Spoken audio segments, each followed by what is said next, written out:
اللہ تعالیٰ نے جیسے مال کمانے کا ہمیں حکم دیا کہ مال کہاں سے کمایا جائے، اسی طرح مال خرچ کرنے کے بھی اسلام میں احکام ہیں. کہاں خرچ کرنا چاہیے، کہاں نہیں کرنا چاہیے، کہاں بہتر ہے، کہاں حرام ہے، کہاں مکروہ ہے، کہاں ناپسندیدہ ہے، کہاں زیادہ بہتر ہے. دو چیزیں ہوتی ہیں، دونوں جگہ بہتر ہوتا ہے مگر ایک جگہ اور زیادہ بہتر ہوتا ہے. اس پر میں نے پھر بیان میں کچھ تفصیل بیان کی تھی کہ مال کی اسلام میں ویلیو کیا ہے، اہمیت کیا ہے. بہت سے لوگ یہ سمجھتے ہیں کہ اسلام میں پیسے کی کوئی ویلیو ہے ہی نہیں، مٹی ہے، ختم ہو جانے والا ہے، پھینک دو لہذا اٹھا کے، چوری کروا دو، جیبیں کٹوا لو اپنی. تو اس پر میں نے دلائل دیے تھے کہ اسلام میں مال کی کتنی اہمیت ہے. وہ دلائل میں ریپیٹ نہیں کروں گا، پچھلا بیان میرا یوٹیوب پہ ہے، سن سکتے ہیں آپ.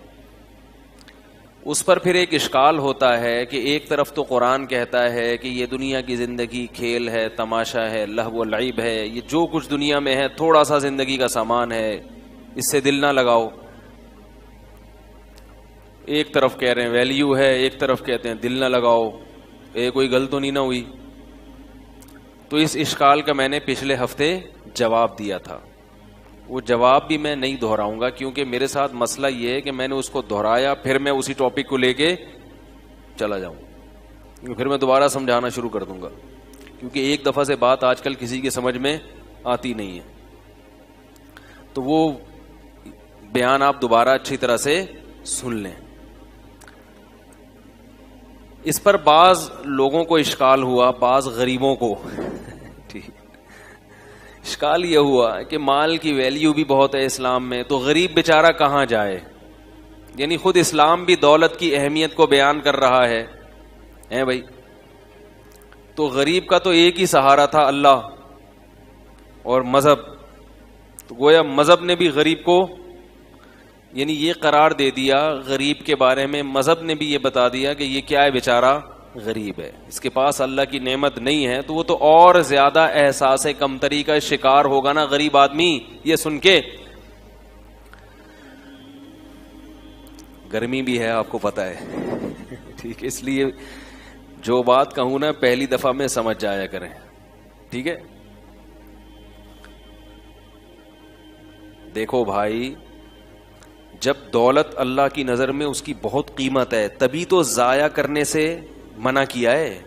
قیمتی چیزوں کے بارے میں منع ہوتا ہے نا کہ اسراف بھی مت کرو، تبذیر بھی مت کرو، کسی بھی طرح سے ضائع مت کرو. اور بتایا یتیم بچے کو اس کا مال اس کے حوالے نہ کرو، بالغ ہو جائے پھر بھی نہ دو کہ ضائع نہ کر دے، کیونکہ اس کی بڑی قیمت ہے. جعل اللہ لکم قیاما، زندگی تم اسی سے گزارتے ہو. تو سوال پیدا ہوتا ہے غریب آدمی تو بیچارہ کہیں کا نہیں رہا، دنیا میں بھی اس کی عزت نہیں ہوتی، اوپر سے اسلام نے بھی کہہ دیا کہ دولت کی بڑی ویلیو ہے. تو غریب بیچارہ بولو بھائی کہاں جائے؟ اس اشکال کا جواب یہ ہے کہ اسلام میں دولت کی اہمیت ہے اپنی جگہ، لیکن اگر اللہ نے کسی کو دولت نہیں دی، اللہ کے فیصلے ہیں نا، یہ اس نے اپنی طرف سے محنت کی مگر مقدر میں نہیں ہے، تو اس نعمت کے نہ ملنے پہ وہ جو صبر کرتا ہے، اس صبر کی اہمیت دولت سے کئی گنا زیادہ ہے. بات یہ ہے کہ غریبوں کی دو قسمیں ہوتی ہیں. یعنی دولت کی اہمیت میں کیوں بیان کر رہا ہوں جب غربت کی یہ فضیلت ہے؟ سوال پھر پیدا ہوگا کہ جب غربت کی اتنی فضیلت کے صبر کی فضیلت تو اور بھی زیادہ ہے، تو پھر دولت کے بجائے ایسا کرنا چاہیے کہ غریب بنو اور صبر کرو. کیا خیال ہے؟ زیادہ ثواب ملے گا. تو بات یہ ہے کہ غریبوں کی کتنی قسمیں ہیں؟ بول لو نا، دو قسمیں. انگلی سے اشارہ بھی کر دیا میں نے، ویسے سیدھے ہاتھ سے اشارہ کرنا چاہیے. کتنی قسمیں ہیں؟ دو قسم. ایک غریب وہ ہے جو قدرت کی طرف سے غریب ہے، جو قدرت کی طرف سے مسکین ہے، غریب ہے، اپنی طرف سے وہ محنت کرتا ہے، رزق کماتا ہے، لیکن اللہ نے اس کے مقدر میں ہر محنت کرنے والے کو ملتا نہیں ہے. من کان یرید حرث الدنیا نؤتہ منہا، جو دنیا چاہے گا اس میں سے کچھ حصہ ہم دے دیں گے. ما نشاء لمن نرید، جتنا ہم چاہیں گے اس کو دیں گے، جتنا آپ چاہ رہے ہیں اتنا نہیں ملے گا، کیونکہ آپ تو چاہ رہے ہیں کہ ساری دنیا میری ہو جائے. جتنا اللہ چاہے گا. اور لمن نرید، جس کو چاہیں گے، یعنی تھوڑا بھی اس کو ملے گا جس کو اللہ چاہیں گے، ورنہ تھوڑا بھی نہیں ملے گا، سوکھی روٹیوں پہ گزارا کرنا پڑے گا. یہ جو مشہور کتابیں ہیں نا انگلش میں، جو آج 7 کامیاب ترین لوگوں کی علامتیں، اس قسم کی بہت ساری کوالٹیز انہوں نے ذکر کی ہیں کہ جو بڑے بڑے کامیاب لوگ ہیں. یہ آج کل بہت معاشرے میں چل رہی ہیں کتابیں. یہ اچھی کتابیں ہیں، پڑھنا چاہیے، اس کا میں مخالف نہیں ہوں.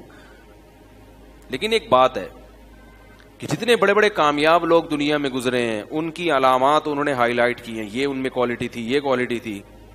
لیکن ایک سروے آپ ایسا کریں جو میں آپ کو کہہ رہا ہوں کہ یہ کوالٹی بہت سارے لوگ ایسے گزرے جن میں ڈبل تھیں مگر وہ کامیاب نہیں ہوئے. ایک ایسی کتاب بھی مارکیٹ میں لے کر آئے کہ تمام کی تمام کوالٹیز ان لوگوں میں تھیں مگر وہ کامیابی جس کو گورا کامیابی کہتا ہے اور جس کامیابی تک پہنچانے کے لیے وہ کتابیں لکھ رہا ہے، وہ کامیابی جس کو اللہ کامیابی کہتے ہیں وہ الگ چیز ہے. اس کے لیے محنت کبھی بھی رائے گاں نہیں جاتی. اس کے لیے تو اللہ نے صاف طور پر بتا دیا، من کان یرید الآخرہ. کیا ہے؟ من کانا، سورہ بنی اسرائیل کی آیات، من اراد الآخرہ وسعى لها سعیها وهو مؤمن فاولئک کان سعیهم مشکورا. جو آخرت کی کوشش کرے گا اور ایمان بھی ہوگا، اور کوشش بھی وہ جو اللہ نے بتائی ہے، اپنی طرف سے اخپل طریقے والی کوشش نہیں. پشتوں میں اپنے کو کہتے ہیں اخپل طریقے والی کوشش نہیں، جو اللہ نے بتائی ہے. سمجھ رہے ہو؟ یہ والی کوشش جو شخص کرے گا فاولئک کان سعیہم مشکورا، اس کی کوشش کا بدلہ اس کو دیا جائے گا، آخرت ملے گی، وہ ضائع نہیں ہوگی. تو یہ جو گورے کتابیں لکھتے ہیں کامیاب لوگوں کی علامتیں، تو یہاں کامیابی سے مراد کیا ہے؟ دنیاوی کامیابی. کون سی کامیابی؟ تو میں یہ دعوے سے کہتا ہوں کہ وہ تمام علامتیں آپ پیدا کر لیں پھر بھی کوئی گارنٹی نہیں ہے کہ آپ کامیاب. وہ کتاب پڑھ کر ساری علامتیں اس نے اختیار کر لی ہیں بھائی، اس کو پتا چلا کہ وہ وقت پر، ایک مثال دے رہا ہوں میں نے وہ کتاب پڑھی نہیں ہے لیکن اس کا تعارف بہت سنا ہے، اس کی کچھ مضامین کا خلاصہ میں نے لوگوں سے سنا ہے. اچھی کتاب ہے جو اس کا خلاصہ بیان کیا جاتا ہے، اور اس طرح کی تو بہت ساری کتابیں، کوئی ایک نہیں ہے. میں کہتا ہوں آپ نے وہ تمام علامات اپنے اندر پیدا کر کے، آپ کہا کہ پہلی ایک بات یہ کہ بھائی ٹائم کا میں خیال رکھوں گا. آپ صبح سوٹ ٹائی میں آفس وقت سے پہلے پہنچے اور کسی ٹرک والے نے آپ کو روڈ پہ کیا کر دیا؟ کچل دیا. وہ علامات گئیں تیل لینے. کیا خیال؟ وہ جو کتابیں پڑھ کے آپ، ٹرک والے نے تو وہ کتابیں نہیں پڑھی نا، وہ جو کنٹینر اپنے اوپر لوڈ کر کے جو ٹریلر چلا جا رہا ہے بھائی، ٹرالر جو ہے وہ جا رہا ہے، اس کو تو نہیں پتا کہ وہ پی کے نکلا تھا، نشے میں تھا. کتنا ہی آپ اس کو ٹرین کر دیں، ٹریفک کے قوانین سکھا دیں، مگر نشے میں انسان ہوش میں نہیں ہوتا. اس نے آپ کو کیا کر دیا؟ مار دیا. تو آپ کی وہ تمام کامیاب لوگوں کی تمام علامتیں کہاں چلی گئیں؟ وہ گئی تیل لینے، وہ دھری کی دھری رہ گئی. یا ڈینگی وائرس نے حملہ کر دیا، کیا خیال ہے؟ ڈینگی نے حملہ کر دیا، ہیپاٹائٹس بی کا کوئی جرثومہ آ گیا، آپ گئے تھے ٹینڈ کرانے کے لیے، وہ جو بلیڈ اس نے استعمال کی، وہ بلیڈ پہلے کسی ہیپاٹائٹس کے مریض کو استعمال ہو چکی تھی، وہ آپ کے لگ گئی، ہو گیا. وہ علامات کہاں چلی گئیں؟ خدا کی قسم لا الہ الا اللہ، جب تک دین کو، مذہب کو فالو نہیں کرو گے تمہیں کامیابی کے علاوہ دنیا کی ہر چیز ملے گی. چاہے تم گوروں سے صبح و شام ورک شاپ لے کے کامیاب آدمی بننے کی کوشش میں لگے رہو. یہ جتنی ٹریننگ آج کل ٹرینر آ رہے ہیں نا یوٹیوب پہ, بہت اچھے ہیں. ایک بہت بڑا فالٹ ہے کہ یہ آخرت پر یقین نہیں رکھتے, اور جو آخرت پر یقین نہیں رکھتا خدا کی قسم وہ کامیاب ہو ہی نہیں سکتا. ناممکن ہے کہ وہ ڈپریشن ختم ہو جائے, اس کی سٹریس ختم ہو جائے, ناممکن ہے یہ. مجھے ایک صاحب نے کہا, ایک گورے نے ایک بڑی اچھا ایک تاثر پیش کیا ہے کہ اس وقت آپ کی ڈیتھ ہو رہی ہے. ٹائم مینجمنٹ میں یہ بات پڑھائی جاتی ہے. ٹائم کو مینج کرنے کے لیے جو گورے ٹائم مینجمنٹ کی ورکشاپ کرواتے ہیں نا, اس میں ایک ڈائلاگ ان کا بہت مشہور ہے. وہ ڈائلاگ ہم جب ورکشاپ کرواتے ہیں تو ہم بھی وہ گوروں کا ڈائلاگ بتاتے ہیں لوگوں کو. اس ڈائلاگ میں ایک خاص بات ہے کہ بھائی وہ یہ آپ کو امیجن کراتے ہیں کہ آپ فرض کریں کہ ابھی آپ کی موت واقع ہو رہی ہے, تو آپ اپنے ماضی کی طرف جھانک کے دیکھیں گے تو کیا آپ چاہتے ہیں کہ میں نے کامیاب زندگی گزاری ہو یا ناکام.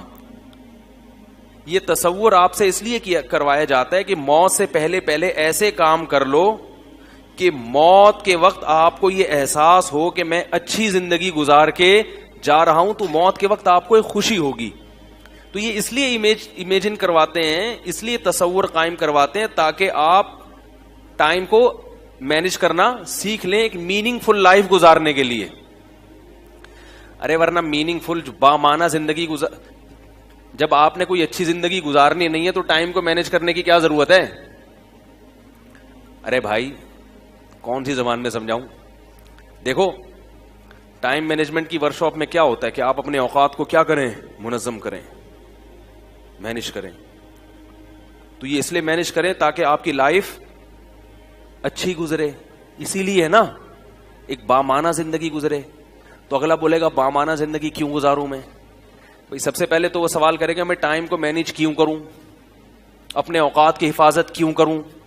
بھائی میں صبح اٹھتا ہوں جب میرا دل چاہتا ہے, سگریٹ پیتا ہوں جب میرا دل چاہتا ہے, دکان پہ چلا جاتا ہوں جب میرا موڈ اچھا ہوتا ہے, نہیں اچھا ہوتا تو دکان بند کر کے بیٹھا رہتا ہوں. تو جب میری ہنسی خوشی زندگی گزر رہی ہے بھائی, تو مجھے ٹائم مینجمنٹ کی ورکشاپ کرنے کی کیا ضرورت ہے؟ یہ گورے سے گویا ایک سوال کیا جا رہا ہے جو ٹائم مینجمنٹ کی ورکشاپ کرواتے ہیں. گورا اس کا بزبان حال جواب دے رہا ہے کہ بھائی آپ کو اپنے ٹائم کو مینج کرنے کی ضرورت اس لیے ہے. کیا ہو رہا ہے, کچھ مسئلہ ہو رہا ہے؟ تو گورا کہتا ہے کہ آپ کو ٹائم مینج کرنے کی ضرورت اس لیے ہے کہ آپ ایک بامعنی زندگی گزار سکیں. اب سوال پیدا ہوتا ہے بامعنی زندگی میں کیوں گزاروں, میننگ فل لائف میں کیوں گزاروں؟ ایک لطیفہ میں کئی بار سنا چکا ہوں, مجھے احساس ہے اس کا, لیکن میں دوبارہ ریپیٹ کر رہا ہوں. وہ ریپیٹ اس لیے کر رہا ہوں کہ جو بات میں ابھی سمجھانا چاہ رہا ہوں نا وہ اس لطیفے سے بہت اچھی طرح سمجھ میں آ جائے گی. اس لیے جو حضرات وہ کئی بار سن چکے ہیں تو مائنڈ نہ کریں, ٹھیک ہے, کیونکہ وہ موقع پر ایک چیز ہوتی ہے نا تو وہ اس سے زیادہ اچھی سمجھانے کی مثال نہیں ہوتی. تو پہلے میں بات کمپلیٹ کر لوں پھر وہ سناؤں گا, اس سے یہ بات سمجھ میں آ جائے گی. پھر وہ یہ کہتے ہیں کہ بھائی بامعنی زندگی ہم کیوں گزاریں؟ تو بھائی اس لیے گزاریں کہ ہر آدمی چاہتا ہے کہ موت اس کی اچھی ہو, جب وہ مرے تو اس کو یہ احساس ہو کہ میں الحمدللہ اچھی زندگی گزار کر جا رہا ہوں, لوگ مجھ سے خوش ہیں, کوئی میں نے کارنامے سر انجام دیے ہیں, ایک دفعہ اللہ نے مجھے زندگی دی, الحمدللہ وہ زندگی کیسی گزری, واہ بھائی واہ شاندار. اور یہ سوچے اور آنکھیں بند ہو جائے, سکون سے دنیا میں جائے, کوئی غم نہ ہو. کیا خیال ہے؟ اس لیے آئیے ورکشاپ کریں. گورا سمجھا کہ تاکہ آپ موت کے وقت جو ہے نا, اور اگر آپ نے ایسی اوٹ پٹانگ زندگی گزار دی, آپ کو یہ پتہ ہی نہیں کون سا وقت کس کام میں سرو کرنا چاہیے, بے ڈھنگی زندگی, سو رہے ہیں تو سوتے چلے جا رہے ہیں, جاگے ہیں تو جاگے چلے جا رہے ہیں, تو موت کے وقت آپ کو کیا ہوگا؟ کڑن ہوگی, افسوس ہوگا. میں کہتا ہوں یہ سوال مجھ سے جب پوچھا گیا نا کسی نے کہ موت کے وقت آپ چاہتے ہیں کہ ماضی کا کیسا گزرا, آپ کیا سوچنا چاہتے ہیں؟ میں نے کہا اگر مجھے جنت اور جہنم پہ یقین نہیں ہونا, اللہ نہ کرے, اور میں یہ سمجھ رہا ہوں کہ موت کے بعد میں مر کے مٹی ہو رہا ہوں, تو بھاڑ میں جائے میں نے ماضی کیسا گزارا, مجھے اس کی کوئی فکر. بولو نا بھائی, کیونکہ جو بھائی جیسا بھی تھا اب تو تھا نا, اچھا گزرا برا گزرا, انسان کبھی ماضی کو دیکھ کے خوش نہیں ہوتا, ہمیشہ فیوچر کو دیکھ کے خوش ہوتا ہے. اس کی ایک مثال دیتا ہوں. آپ اے سی پارلر میں سفر کر رہے ہیں ٹرین میں, حال بڑا اچھا آپ کا. ماضی بھی یہ ہے کہ آپ ڈیفنس کا 1000 گز کا بنگلہ ابھی اس سے نکل کے کریم میں بیٹھے, ایئر کنڈیشن, اور بلکہ آپ ہوائی جہاز میں بزنس کلاس میں سفر کر رہے ہیں. بڑا اچھا ماضی بھی آپ کا, بڑا اچھا پاسٹ بھی آپ کا. فیوچر کیا ہے کہ ایئرپورٹ پہ پشاور پہ اترنا ہے اور وہاں آپ کو اریسٹ کرنے کے لیے پولیس کھڑی ہوئی ہے, ٹھیک ہے نا, اور کیس کیا ہے, پھانسی کا سیدھا. آپ کو اطلاع مل گئی کہ بیٹا اترو اور سیدھا اندر. اب آپ خوش ہو گئے, میرا ماضی کتنا اچھا گزارا میں نے. گورے کی ہر بات قابل تقلید نہیں ہوتی. ان کو لائف اسٹائل کیسا ہونا چاہیے, لائف گزارنے کے کیا طور طریقے, یہ پیغمبروں کو پتا ہے, یہ گوروں کو نہیں پتا. ان کو موبائل بنانا بہت اچھا آتا ہے, گاڑیاں بنانی آتی ہیں, سڑکیں بنانا آتی ہیں, بلڈنگیں بنانا آتی ہے. انسان کو کیوں پیدا کیا گیا, اس کی خوشی کس میں ہے, یہ صرف اور صرف اللہ کے پاس ہے یہ علم. اور اللہ نے پیغمبروں کو بتایا, اور پیغمبروں کے پھر وارثوں کو بتایا. یہ چیزیں آپ کو صرف اور صرف قرآن و سنت سے اور علماء سے پتہ چلیں گی. اس کے علاوہ جتنے طریقے ہیں 2 نمبر ہیں, مصنوعی ہیں, تکلفات ہیں, ان سے حقیقی خوشی حاصل نہیں ہو سکتی. آپ ماضی کا سوچ کے خوش نہیں ہوگے کبھی بھی.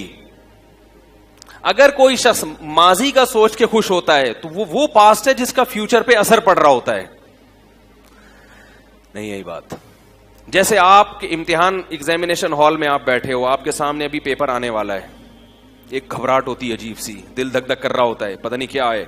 آپ نے ماضی کی طرف نظر اٹھائی کہ یار میں نے تیاری بہت اچھی کی ہے, یار میں نے تیاری بہت اچھی کی ہے, اور پوری کتاب میں نے رٹ لی ہے, اور تعلقات بھی ہیں میرے.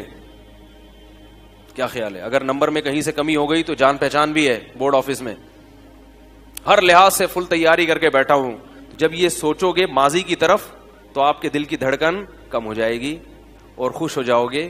فیوچر کا جو ایک خوف تھا وہ آپ کے دل سے نکل جائے گا. تو یہ وہ پاسٹ ہے جس کے سوچنے پر خوشی اس لیے ہو رہی ہے کہ اس پاسٹ کا فیوچر پہ اثر. ارے یار خدا کا واسطہ, اللہ کا واسطہ, اب تو لوگ جو یوٹیوب پہ سن رہے ہیں نا وہ بھی تنگ آ گئے ہیں جملہ سن کے. بھائی بولو. ابھی میں ایبٹ آباد میں تھا, میں نے ذرا سی بات کی, ایسا آواز آئی, میں نے کہ کراچی والے سیلنسر لگا کے بیٹھے ہیں, پتہ نہیں کیا مسئلہ ہے, زور سے بولیں. ایک تو میں نے ان سے کہا کہ ایک کیمرہ یہاں بھی رکھیں تاکہ پبلک نظر آئے لوگوں کو. لوگ سمجھتے ہیں کہ جنات اور فرشتوں میں بیان ہو رہا ہے, کوئی سامنے نہیں بیٹھا ہوا. تو وہ ماضی جس کا اثر کس پہ پڑے گا, فیوچر پہ, اس ماضی کو دیکھ کے انسان خوش ہوتا ہے. اگر میرا جنت اور جہنم پہ یقین نہیں ہے اور میری موت کا وقت آیا تو ماضی میں جتنے مرضی کارنامے سر انجام دیے ہوں میں پھر بھی غمزدہ ہوں گا کہ اب تو ختم ہو رہا ہوں, فیوچر تاریخ ہے, ختم. کچھ دن میں میری اولاد مجھے بھول جائے گی, بیوی بھول جائے گی, بچے بھول جائیں گے, رشتہ دار بھول جائیں گے, میرا مال میری جائیدادیں بانٹ کے کھا جائیں گے, سب ختم. اور اگر میں ماضی کی طرف نظر ڈالوں اور ایسا ماضی مجھے جنت جہنم کا یقین ہو, اس ماضی کا سوچ کر مجھے پتا ہے کہ اس کا فیوچر پہ اثرات پڑنے والے ہیں. میں کہتا ہوں میرے اعمال میں تہجد ہے, میرے اعمال میں غریبوں کو کھانا کھلانا ہے, میرے اعمال میں ہسپتال میں نے قائم کیے ہیں غریبوں کا علاج کرانے کے لیے, میرے اعمال میں زکوٰۃ کا ایک بہت بڑی اماؤنٹ ہے جو میں لوگوں کو دی ہے. میں نے سائنس ٹیکنالوجی کے میدان میں ترقی کر کے اپنی قوم کو فائدہ پہنچایا ہے, مضبوط کیا ہے. تو اگر میرا جنت اور جہنم پر یقین ہے تو مجھے احساس ہوگا کہ انشاءاللہ یہ چیز کل قیامت کے دن میرے گناہوں کی معافی اور مجھے اس امتحان میں کامیاب کرنے کا سبب بنے گی. اور مجھے بھی پتا ہے اگر کہیں نمبر کم ہو گئے تو میرے نیک لوگوں سے تعلقات بھی ہیں. قیامت کے دن شفاعت چلے گی کہ نہیں چلے گی, سفارش چلے گی قیامت کے دن. میرے تعلقات بھی, میرا بیٹا حافظ قرآن ہے, میرا بیٹا عالم ہے, میرا فلاں شہید ہوا تھا میدان جنگ میں, وہ بھی ایک میں نے رکھا ہوا ہے کہ اگر کبھی میں فیل ہو گیا تو میری سفارش بھی تگڑی سفارش ہے. شہداء بھی ہیں میری اولاد میں, میری اولاد میں علماء بھی ہیں, تو انشاءاللہ یہاں سے بھی کھانچا کھلے گا. تو پھر میں تسلی والی موت مروں گا, ورنہ میں تسلی والی موت نہیں مروں گا. کیسے سمجھائیں یار؟ تو انگلش ہی رہ گئی ہے بھائی, اردو میں اس سے زیادہ نہیں سمجھا سکتا. انگلش میں سمجھائیں؟ اچھا خیر. تو بات کہاں سے چلتی ہے, میں وہ سنا رہا تھا لطیفہ, آپ کو کئی دفعہ سن چکے ہیں وہ بھی. یہ جو میں سمجھانا چاہ رہا ہوں نا, اس کا الگ سے کلپ بنا دے بھائی, مجھے نہیں یاد رہتا کیا کیا, پھر عجیب عجیب سی کلپ آ رہے ہوتے ہیں مارکیٹ میں. جو اصل بیان میں جو ایک ٹو دا پوائنٹ ایک اہم بات ہوتی ہے, اس پہ کلپ بعض دفعہ نہیں بن پاتا, تو اس لیے میں ان کو کہہ رہا ہوں, یہ بیٹھے ہوئے یہاں پہ. اب میں جا کے سنوں گا نا, تو کبھی یہ ہو رہا ہوتا ہے آواز لطیفہ آدھا آیا ہی نہیں. ایسا تو نہیں ہو رہا؟ آواز اوپر نیچے تو نہیں ہو رہی؟ شکر الحمدللہ. تو وہ بڑی مسائل وہ زیتون والے بھی نہیں آئے نا آج, ان کی ریکارڈنگ بڑی خاندانی ہوتی ہے. تو یہ وہ باتیں ہیں جو ہمارے لیے بہت زیادہ ضروری ہیں. آخرت پر ایمان کے بغیر آپ کبھی بھی خوش نہیں رہ سکتے. آپ جتنا بھی دنیا میں کماؤ گے نا, آپ کو یہ کم لگے گی. مصنوعی طور پر اپنے آپ کو مطمئن تو کرو گے, مصنوعی طور پر تکلف کر کے. جیسے ایک آدمی خوش ہو نہیں, لیکن خام خواہ میں مسکرا کے اپنے آپ کو خوش ظاہر کرنے کی کوشش کرو کہ میں بہت خوش ہوں, اندر سے خوش نہ ہو. ہم نے علماء کو, بزرگوں کو دیکھا ہے کہ ان کو خوشی کے اظہار کے لیے تکلف کی ضرورت نہیں ہوتی. ان کے چہروں سے لگتا ہے کہ ان کا دل باغ باغ ہے, خوش ہیں, یہ چہروں سے ظاہر ہوتا ہے. تو وہ میں لطیفہ سنا رہا تھا کہ ایک آدمی نا سمندر کے کنارے لیٹا ہوا ہے, اور وہ سگریٹ پی رہا ہے. ایک بوڑھے میاں اس کے پاس گئے, دیکھا کہ بنیان پہن کے, بھائی تم چڈی پہن کے سمندر کے کنارے لیٹے ہوئے ہو, اپنا ٹائم ویسٹ کر رہے ہو, ٹائم مینجمنٹ کی ورکشاپ کرو, میننگ فل لائف گزارو, کیا خیال ہے؟ تو کچھ کرو, کیا پڑے ہوئے یہاں سگریٹ لے رہے ہو, کلاٹیاں کھا رہے ہو. تو اس نے کہا میں کیا کروں گا ٹائم کو بچا کے, ٹائم کو مینج کر کے میں کیا کروں گا. انہوں نے کہا بھائی تم پڑھو, پہلے تمہیں پتا چلے گا کہ میننگ فل لائف گزارنے کے لیے کیا چیزیں ضروری ہیں. تو پھر وہ کہ میننگ فل لائف کیوں گزاروں ہے بھائی؟ اچھا وہ گزارنے کے لیے میں کروں کیا؟ انہوں نے کہا پہلے پڑھو, میٹرک کرو. اس نے کہا پھر کیا ہوگا؟ پھر انٹر کرو. پھر کیا کرو بھائی؟ B com, B S C, کچھ تو کرو. پھر ماسٹر کرو, پھر پی ایچ ڈی کرو. پھر کیا ہوگا؟ 16 سال لگ گئے اس میں. پھر کیا ہوگا؟ پھر اچھی سی جاب کرو, پیسے آئیں گے. پھر کیا ہوگا؟ پھر شادی کرو. پھر کیا ہوگا؟ یعنی شادی بھی تمہاری مرضی کی ہوگی جب اتنے پیسے ہوں گے. پھر کیا ہوگا؟ پھر بچے ہوں گے تمہارے. پھر کیا ہوگا؟ پھر انجوائے کرو لائف کو. تو اس نے کہا ابھی کیا کر رہا ہوں اس نے کہا کہ بولو بھائی, ابھی تو انجوائے کر رہا ہوں. آپ جو طریقہ مجھے بتا رہے ہو نا کامیاب لوگوں کی فہرست میں شامل ہونے کا, اس میں 16 سال لگیں گے. اور ہر آدمی وہاں تک پہنچ, پی ایچ ڈی کرنے کا ہر ایک کو شوق ہوتا ہے, مگر کرتے کتنے ہیں؟ ہمارے ایک دوست کو سی اے کرنے کا شوق ہوا, بیچاروں کی آدھی زندگی سی اے کے چکر میں ہی لگ گئی, ابھی تک سی اے نہیں ہو پایا. تو اس نے کہا کتنے لوگ, پھر چلو یہ سارے مراحل سے گزر کے پی ایچ ڈی کر لیا ہم نے, اپنی مرضی کی بیگم تلاش کی. تلاش ہر آدمی اپنی مرضی کی کرتا ہے, نکلتی اپنی مرضی کی ہر ایک کی, وہی سرگنجا کرنا شروع کر دیتی ہے. ہمارے حضرت ایک واقعہ بتایا کرتے تھے کہ ایک فیکٹری کا مالک تھا, نہیں ایک آدمی نے شادی کی کسی فیکٹری کی مالک خاتون سے. لوگوں کو شوق ہوتا ہے نا, بہت عقابی نگاہیں ہوتی ہیں, بہت اوپر دیکھنے کا.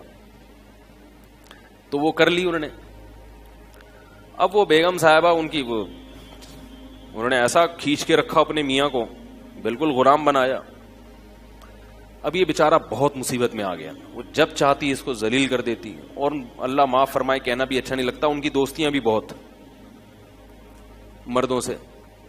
اب یہ پریشان ہو گیا تو حضرت کے پاس آیا. حضرت نے فرمایا کہ بھائی طلاق دے دو. جب یہ تک نہ یہاں تک نوبت پہنچ گئی تو ناقابل برداشت ہے نا, کہ اس کے فرینڈز بھی ہیں ماشاءاللہ.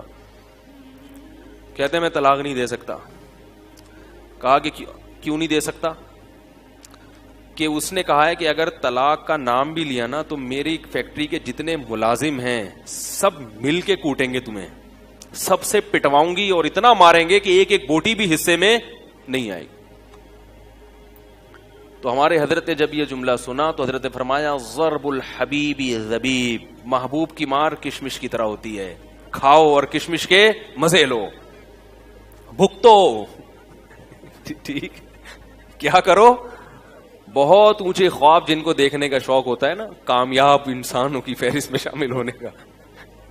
کامیاب لوگوں کی علامتوں میں ایک یہ بھی ہے جو مجھے نہیں پتا, وہ 7 علامتوں میں لکھا, آپ لوگ لکھ لیں 8ویں علامت, اونچے گھرانے میں شادی کرتے ہیں جو مشہور ہے, تاکہ اپنی غربت بھی دور ہو.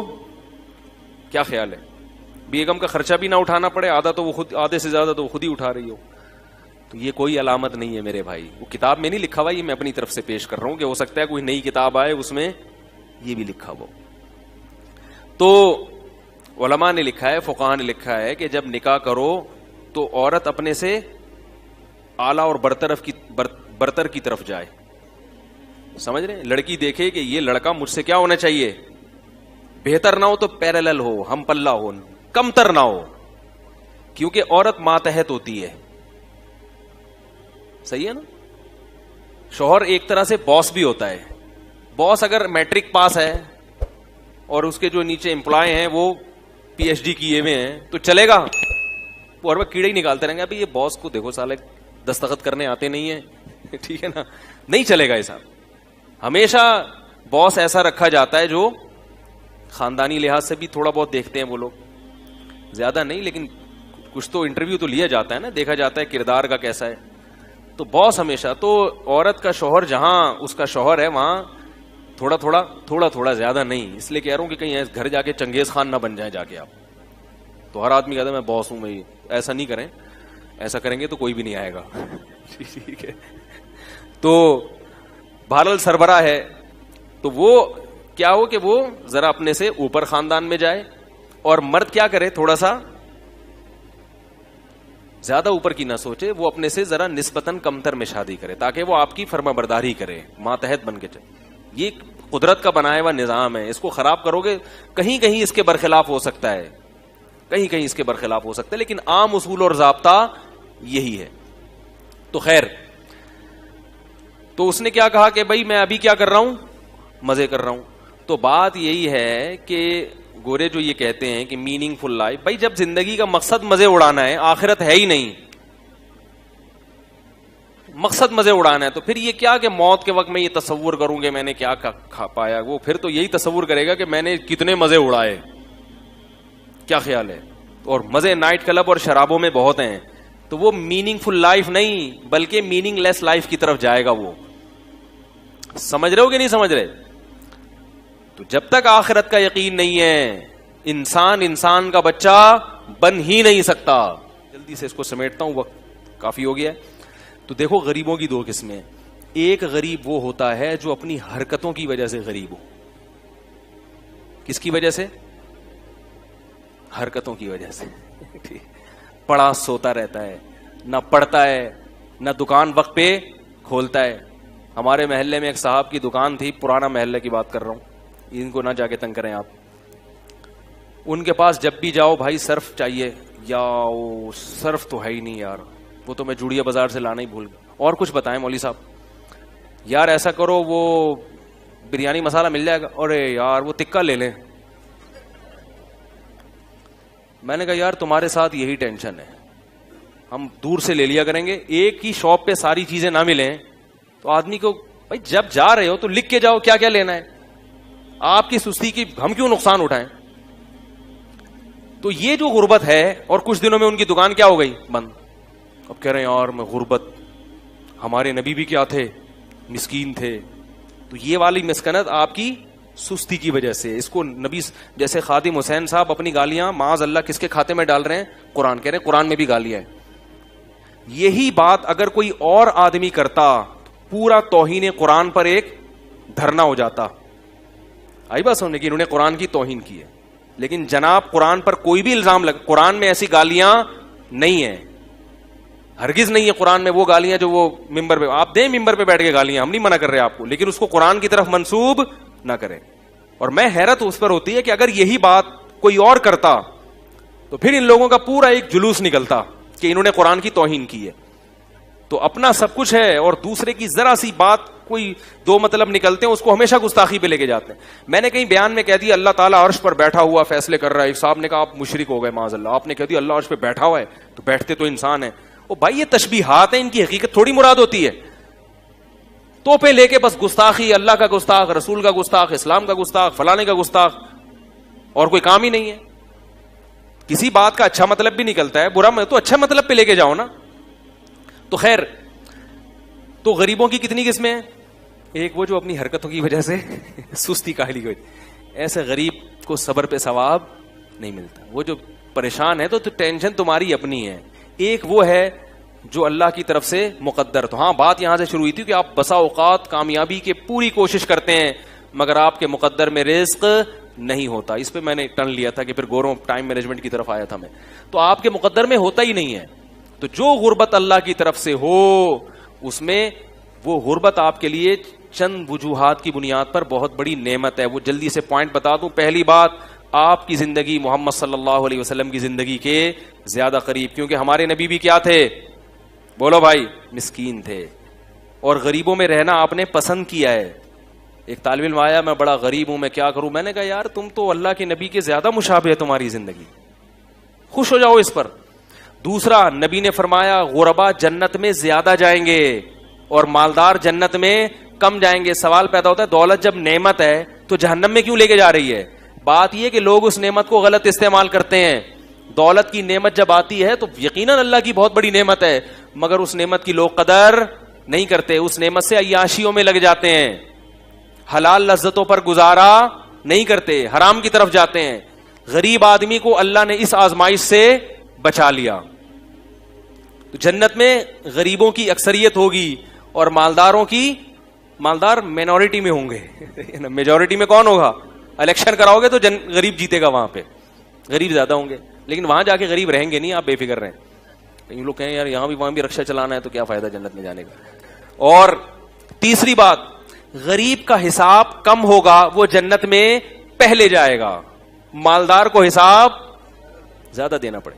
کسٹم میں اگر سامان زیادہ ہو تو ٹائم لگتا ہے نا چھوٹنے میں, اور اگر کچھ ہے ہی نہیں ہے, گھڑی ہے بھائی تلاشی لے لو, وہ کہیں کچھ بھی نہیں لایا, نکل لے بھائی یہاں سے, جا جلدی سے نکل, ٹائم ویسٹ نہیں کر. تو فرشتے کہیں گے نکل لے بھائی یہاں سے, ٹائم ہمارا ضائع نہیں کر, نکل جاؤ جلدی سے. جو مالدار ہے وہ چوڑے میں اس کو پوری بینک اسٹیٹمنٹ پیش کرنی پڑے گی اپنی. کیا خیال ہے؟ تو وہ ساری اسٹیٹمنٹ پیش کرنی پڑے گی, ٹائم لگے گا. نبی صلی اللہ علیہ وسلم نے فرمایا کہ غریب 500 سال پہلے جنت میں جائے گا. اس میں یقیناً فرق ہوگا مراتب میں.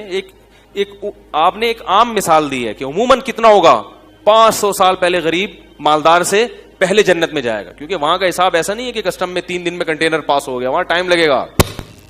تو یہ اللہ تعالیٰ کی بہت بڑی, اور جلدی سے ختم کروں کہ اپنی یعنی اللہ نے کسی کو یہ دولت کی نعمت دی ہے تو وہ اس نعمت کو ہلکا نہ سمجھے, اپنے اختیار سے سستی کاہلی سے غریب نہ بنے. قدرت کی طرف سے بنا تو ثواب ہے, اپنی کاہلی کی وجہ سے بنا تو آزمائش ہے پھر یہ, ٹھیک ہے.